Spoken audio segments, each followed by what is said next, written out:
of us that died, they leave out something in the teaching.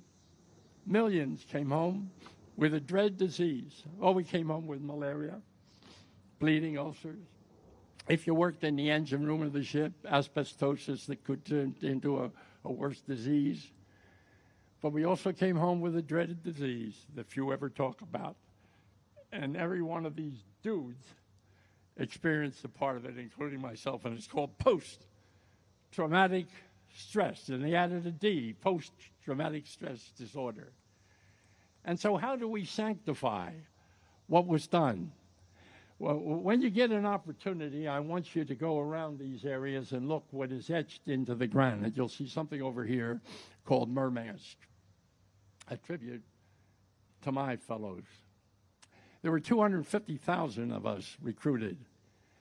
They were sinking ships so rapidly that in 1938, President Roosevelt, a wise commander-in-chief, said, "We will build a flotilla of ships and never be without the ships that we need." Don't forget, here we were in the United States. There was Europe, there was the Mediterranean, there was the South Pacific, there was Russia, and thousands of other little spots in the world that we were sent and did the job that we were asked to do.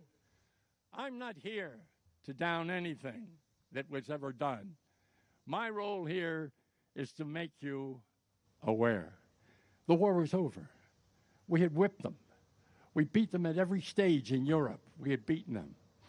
And out of nowhere came the Battle of the Bulge. And if you happen to be a relative of anyone who experienced, they won't talk about it. In fact, many of you will come up to me later and say, my grandfather, my father, my uncle, they were in the war, but they never spoke about it. Why? The Battle of the Bulge, the war was over. We had beaten Germany. We were the kings. We lost 19,200 men died in the Battle of the Bulge. And those that survive are stricken forever with denial. When the old man kneels in that cemetery and says, "Did I do a worthful job? Was what I did good for this country?" I want to tell you about the women who flew the planes. Can't stop this tribute. Women could not go into combat. There were 1,000. They were called WASP, W-A-S-P-S. And they were just about 10 years ago given the honor of being recognized. 39 of them lost their lives. Now, they weren't in combat. The equipment was faulty, and they never made it through the next step. So what will this mean to you? Here's what I want to say to you. We are your guests. We are your symbol of what was. Come, get to know us.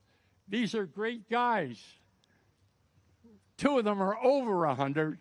2 of them are 100. Every one of them is over 97 years of age. I am their baby at 97. But here's what I ask you to do. When you shake their hands and say thank you for your service, stand and wait and see what he can give you of history. That Murmansk run, 34 ships leaving the east coast of the United States, 74 ships. 34 ships, surrounded by 22 combat ships. And they are headed for something in the Barents Sea called Archangel. That's part of Russia. And those 34 ships were surrounded by convoys and protection, and 5 days outside of Russia, an admiral in England withdrew the military support. And all that military support was pulled away and taken to another site because the greatest battleship then existing at the time, the Tirpitz, was housed in Norway. And they were concerned that that ship was going to come out. And he made the decision. He was human. People make these decisions all the time. But now, the Barents Sea, 34 ships, 33 of them made it that far. The Barents Sea at that time of the year has a water temperature of 45 degrees below zero. If you hit that water, you have less than 4 minutes to survive. That's the Merman's Run. I take no umbrage with the fact that it's not in most history books. I take no umbrage that so many of the people there, one of these gentlemen was in the Seabees. I defy you and your family ask what the Seabees did. There was a special division of the Navy. They said it was going to be a non-combatant position. Yeah, the minute we secured a beach, they went in with bulldozers and whatever equipment you could get to sand out that beach, sound it out so we could lay down planks to get them in there. So what did we give? We gave our youth willingly, graciously, and ever thankful for the opportunity to do so. And as you walk these hallowed grounds, take time to see all the things, including these bas-reliefs, these things that are on the wall here, because they depict what the women did. They depict what we did. We depict what our submarines did. Little known fact, we lost in the first 7 months of the war. War started in December. In June, by June, we had lost over 300 ships off the east coast of the United States. Not all Americans. Some of them were Brits, and some of them were Free France and other nationalities. But we lost those ships because we had no support on the ships. We had no guns on those ships. We had no degassing on those ships. But we had men who paid a price. And who knows that history? Somebody made a decision to do it that way. So in closing, I would like to remind you of this. War is not funny. War is not pleasant. The aftermath of war is not funny. The aftermath of war is not necessarily pleasant. It is only pleasant because we took the time to be here at your gracious invitation to meet us and meet this. We are flesh and blood. Meet us and shake our hands and find out who we were and what we did. So I said in closing, years ago, when troops were called to the military, the English started this, 200 years ago. The Army came into a town, and the bagpipe would skirl. And that skirl of the bagpipe meant, come forward. If you're of fighting age, you come forward and we conscript you. And they put us into uniform. It wasn't me. I'm not that old. They put us in 200 years ago, and sometimes the parent would never see the child again. And so there was a marvelous hymn. It's a Gaelic hymn, and it's called Londonderry Air. It's Gaelic, and so it defies translation. But what happened in 1926, a barrister in England wrote the words, and we remember it now, and you will remember it as Danny Boy. It starts off rather pleasantly. Oh, Danny Boy, the pipes are calling. What is it? A lover? A wife? A mother? No, it's a father. In our time, fathers didn't say and do those things, so perhaps they get lost. And so they called you to battle. And here's how it ends, because I've paraphrased it. I took that song and I paraphrased it. How we veterans look to our end. And we say, now remember, this is paraphrased, and think of that music. And we say, but if I return and the guns of war are silenced, and I am dead, as dead I well may be, please come and find the place where I am lying and kneel and say an Ave, a prayer for me. And we shall hear, though soft ye tread above us, and in our tomb 'twill warm and softer be, if you'll not say that you truly honor me, then I will sleep in peace for all eternity. Now, I want you to take that message with you. When you're with others, tell them about us. Tell them about what you saw and experienced there, and read on to find out more about us. And why do that? Well, because, remember, we gave up our yesterdays for your and their tomorrows. Now, as you leave this place, remember it, remember the words, and tell it to your friends, and tell them to experience this place, and tell them to experience us, to touch our hands, and then say to them that we gave up our yesterdays for their tomorrows, and we thank them for the privilege. And if they say to you, who spoke those words? Tell them it was a 16-year-old boy in the heart and mind of a 97-year-old veteran of World War II. God bless you.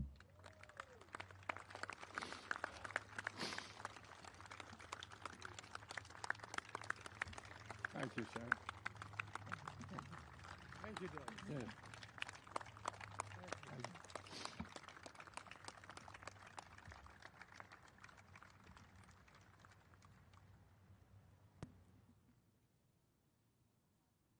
Ladies and gentlemen, please remain seated while we prepare for the official wreath laying at the Memorial's Freedom Wall.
Representing the United States of America, our World War II veterans, Mr. Dave Yoho and Mr. Eddie Janik.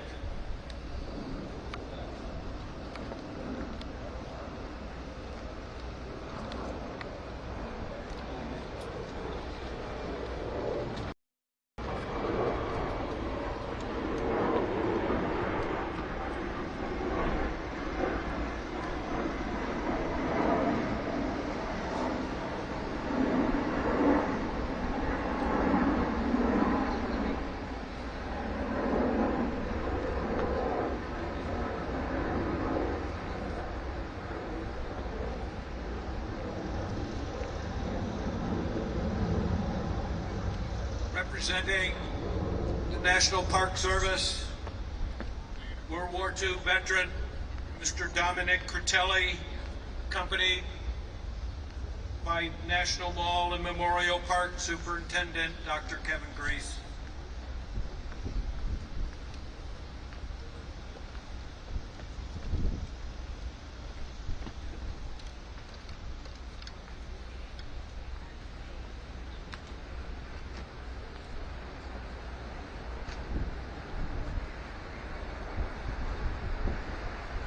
Representing Friends of the National World War II Memorial, World War II veteran, Mr. John Weiss, accompanied by Friends of the National World War II Memorial Chair, Europa.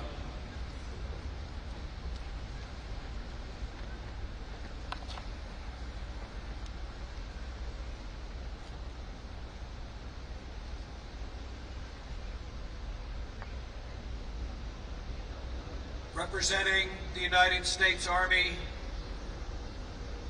World War II veteran, Colonel Frank Cohn, accompanied by Chaplain Kevin Trimble.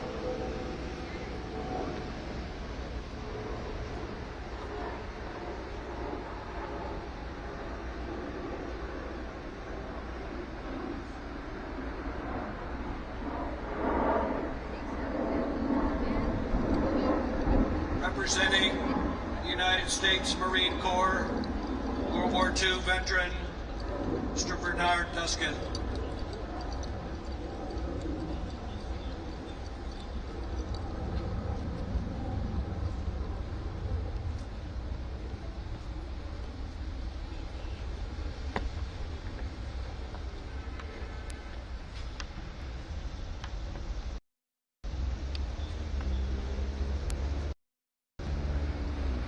Representing the United States Navy, World War II veterans, Lieutenant Commander Jeffrey Donahue and Mr. Callan Safel.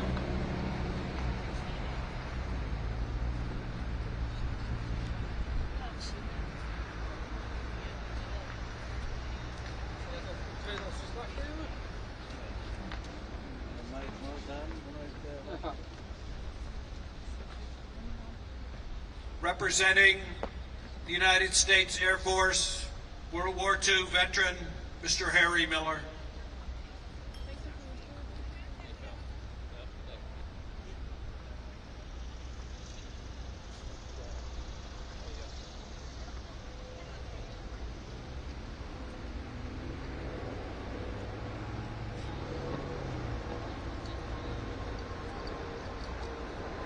Representing the United States Coast Guard, World War II veterans, Mr. Alton Riggins and Mr. Dixon Hemphill.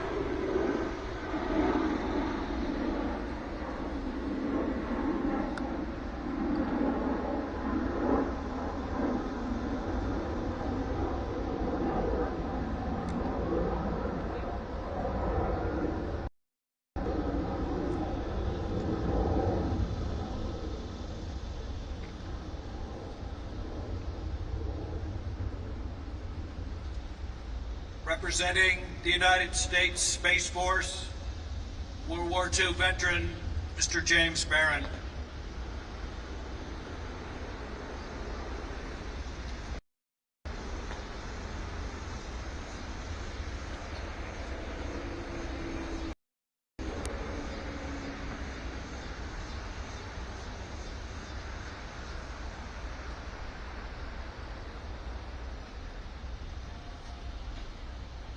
Representing the United States Merchant Marine, our Maritime Administration, Mr. David Hatcher, and Mr. Michael Griggs, accompanied by World War II veteran Mr. James Quinn.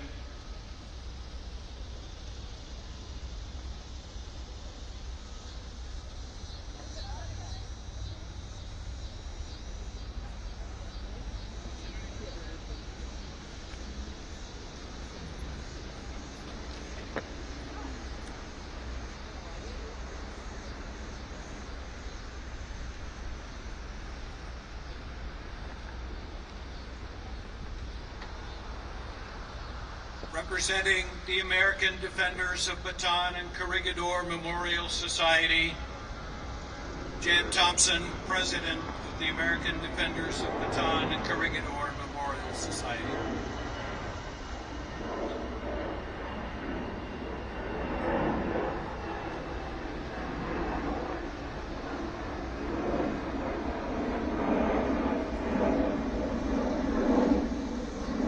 Please rise for the playing of taps.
Please be seated.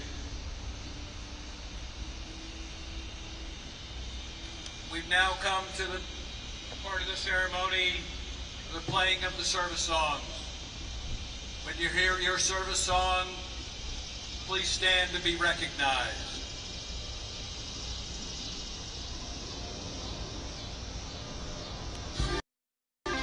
United States Merchant Marine.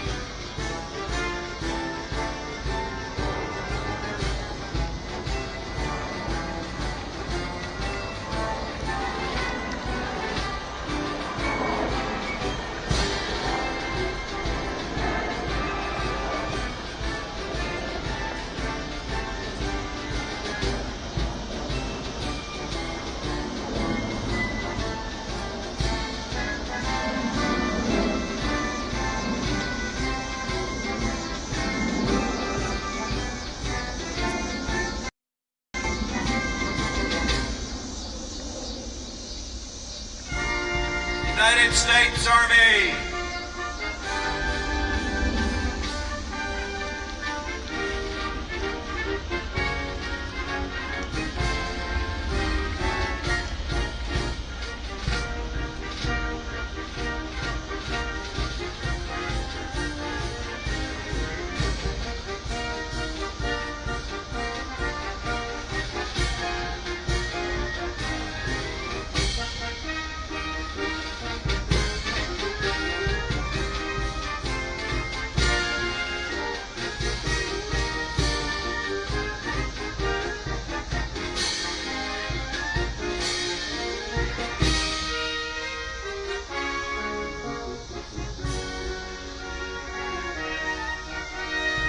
United States Navy.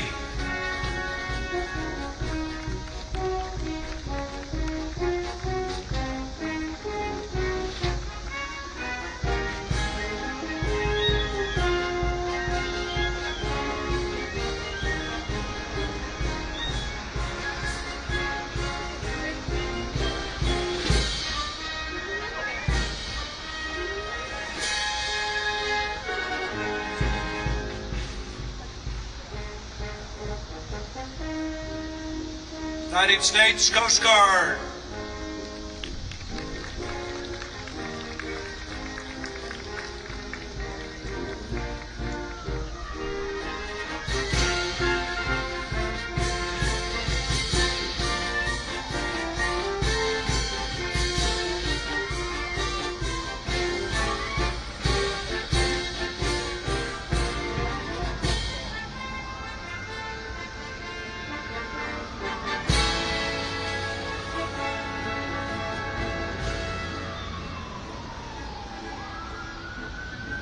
United States Air Force.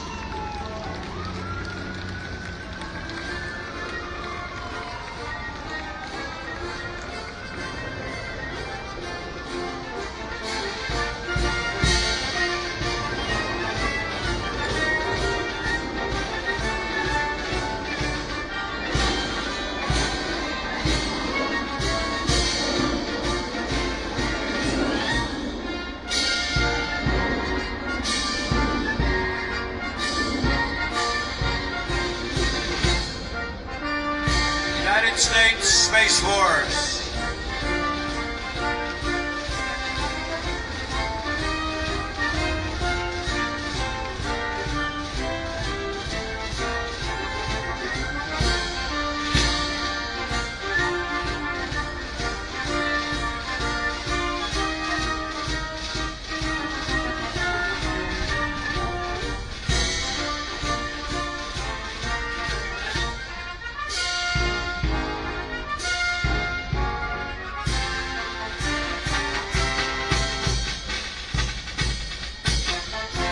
United States Marine Corps.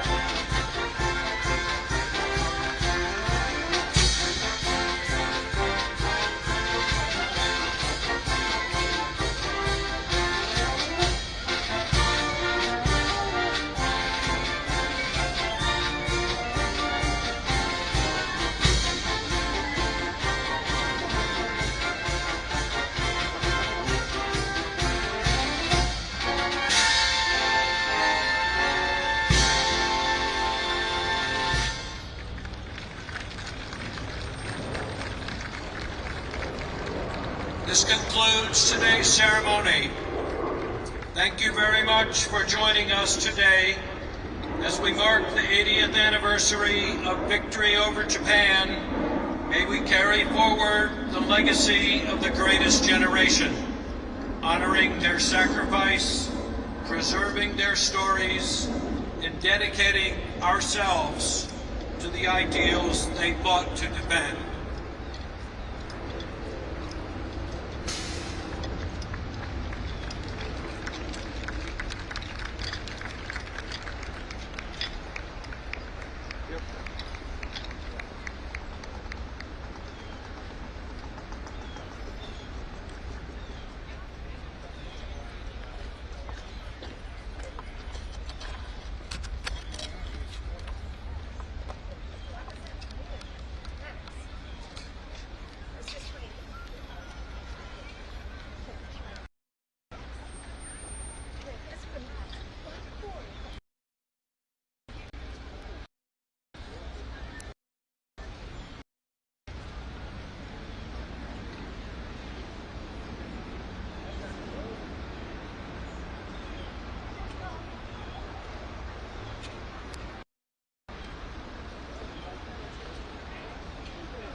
of these vehicles when you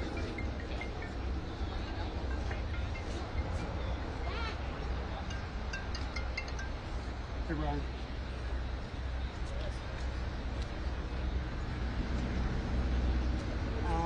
I'm just worried about leaving my stuff here. That's my big problem.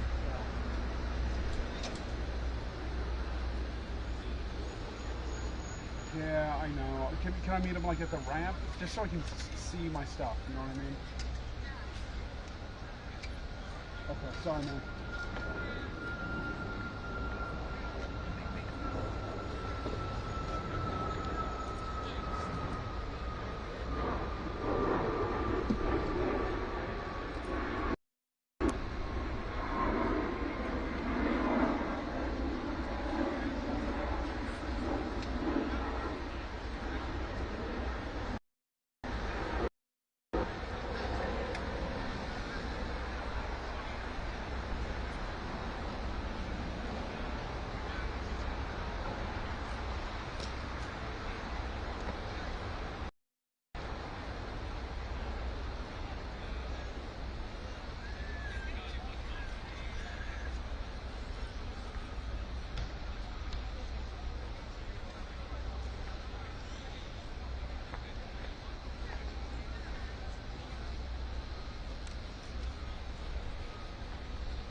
It's over.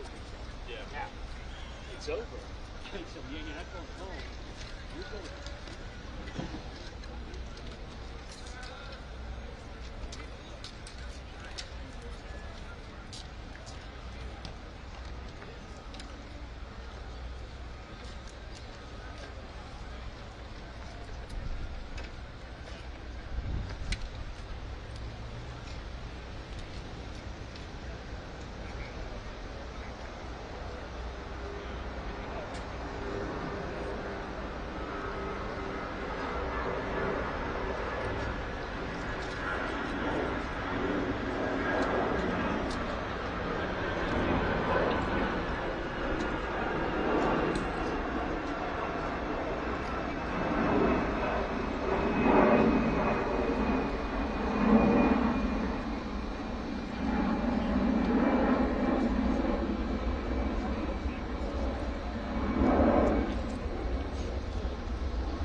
No se compara en nada.